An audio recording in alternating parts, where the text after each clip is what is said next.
Allison Trainer, and this is my final research project for English 204. My project is about the intersect between psychology and literature. I'm interested in looking at, how the two sort of interact with each other and how they affect each other as well.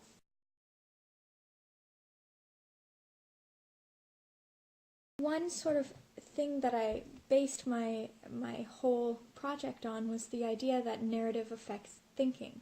Now, this is sort of an idea that we can all sort of agree with, I think, especially English majors. But, even examples like product placement. There's been studies that show that if you see somebody smoking in a movie, and if you're really involved in the narrative, you will actually think that smoking is cool. Children's Wish Foundation commercials where you see the story of this little kid and they're trying to get you to empathize with the narrative and change your thinking about donating to their cause. And that's something called strategic narrative empathy. So the way we think about narrative is important. One major way that narrative can affect thinking is in narrative therapy. Now, narrative therapy is when you're trying to change your storyline. You're trying to look at how you might be perceiving this storyline in sort of an unhealthy way. These are sort of fairly obvious ways that narrative and literature can affect our thinking. But I wanted to get a little bit deeper in my project. I wanted to really look at our mind and our psychology and how that interacts with literature and reading and things like that. I kind of thought that I should look at the ways that our minds are structured in a very narrative way. We think of things in narrative, and we speak in narrative, and we understand things through narrative, even if it's not literature.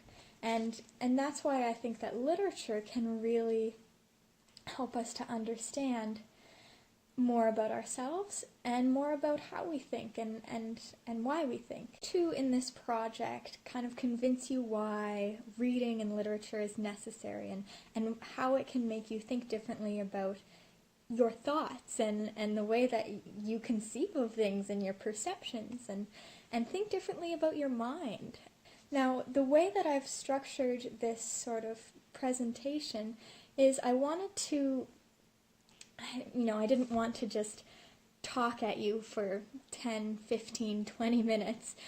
So I figured that I'd get a little bit of a discourse going. And so I've got a couple of conversations, one with my dad and one with my boyfriend Greg, because I can rope them into doing anything. They are kind of conversations to go over some of the main points that I'm talking about. Since it's such a limited time frame, I can't really talk about everything that I find fascinating about this, but two really big things that I'm looking at are discursive psychology and theory of mind, and how those two psychological concepts can be used to look at literature, and how they can be used through literature to look at our minds. So it's kind of always reflecting back and forth. One of the main tenets that I built this presentation on and that I built my study on was the fact that our minds are based in narrative. They're rooted in narrative. One quote that I really like, that's from David Herman. He says, "Our minds are an emergent result of stories," which I really like, and I think that this is true.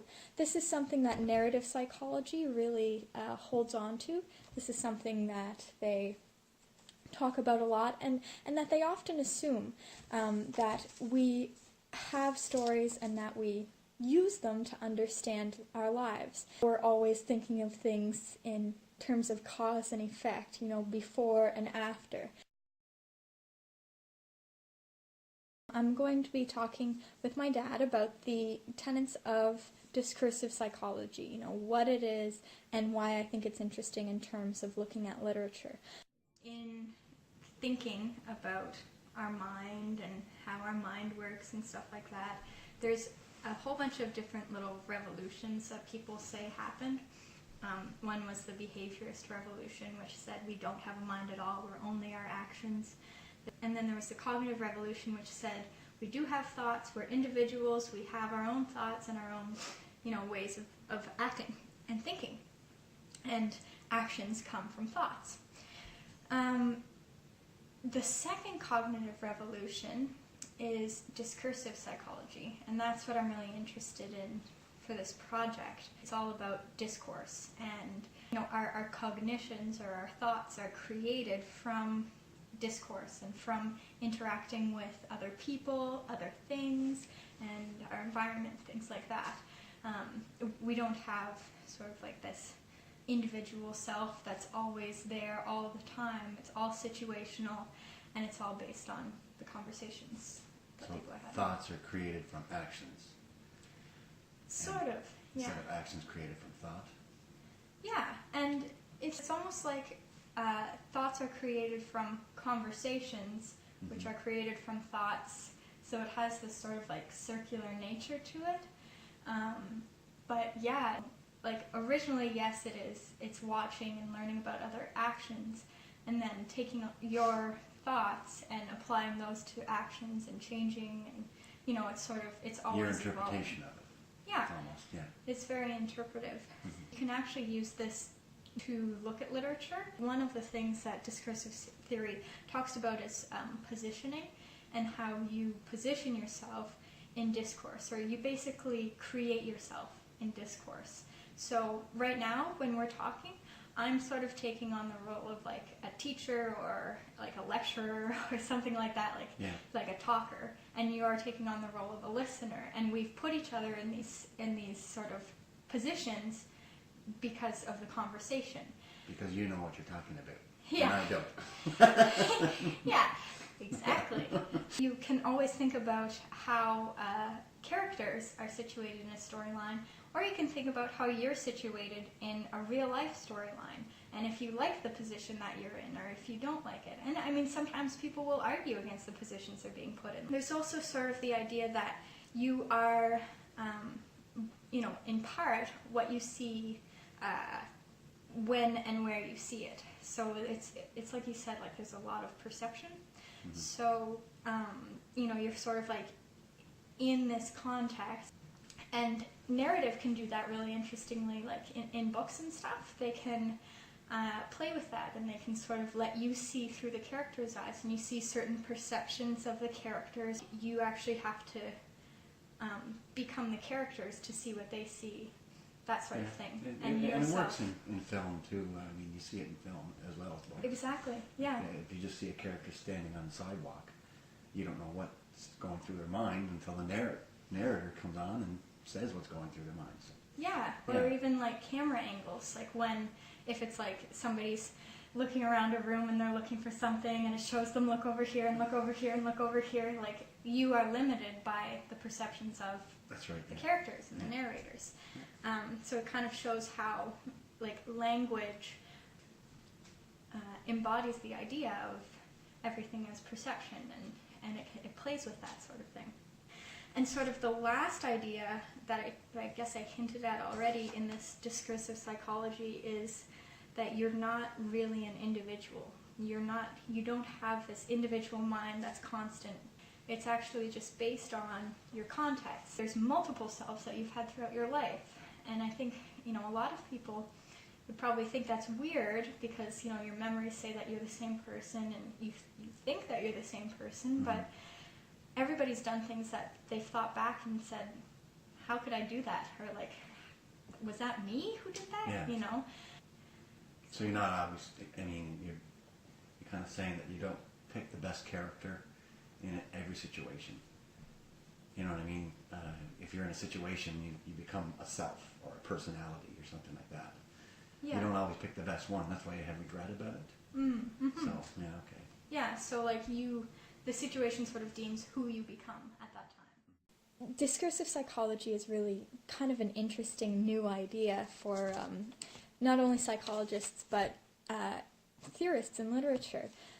It talks about how psychology can be used to look at narrative, and how narrative and the structure of narrative really makes sense in terms of how we think. And it also shows how we ourselves are limited by our perceptions, which is kind of neat to me. One of the really most interesting things about discursive psychology is how you are not an individual being or an individual mind. You are only what arises out of the context and out of the discourse of where you are when you are at that moment, which I think is kind of neat. Another sort of idea that really helps us think about psychology and literature as working off of each other and being based on each other is theory of mind.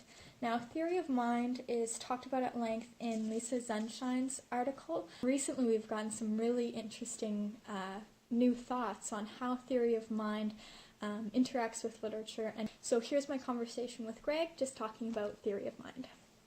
Theory of mind is a psychological theory that basically says that we have the ability to interpret people's behaviors as being driven by thoughts or feelings or beliefs. So it can be called theory of mind. It can be called mind reading.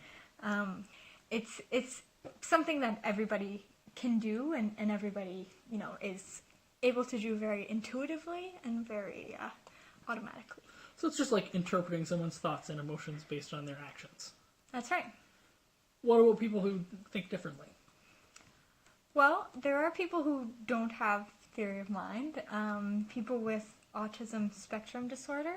Okay. It's widely believed that they generally have a lot of problems with this sort of mind reading thing. It's kind of interesting that they have this inability. But what's really interesting is that as well, there's sort of this correlation between inability to interpret behavior and inability to interpret fiction and literature. A lot of people who are severely autistic don't like fiction because they don't understand why the characters are doing the things they're doing, or what's going on sort of that you have to just pick up on, that sort of symbolic interaction that's going on behind just what people are saying. Okay, I understand. So it's kind of interesting because it shows you how there's a definite link between the way that we conceive of behavior and the way that we conceive of fiction and fictional behavior. We interpret fictional minds just very much in the same way that we interpret real minds.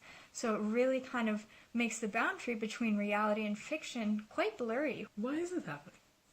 Well, there's a couple of different theories as to why this happens. Okay. But one really interesting one is that of mirror neurons. Oh yes, mirror neurons.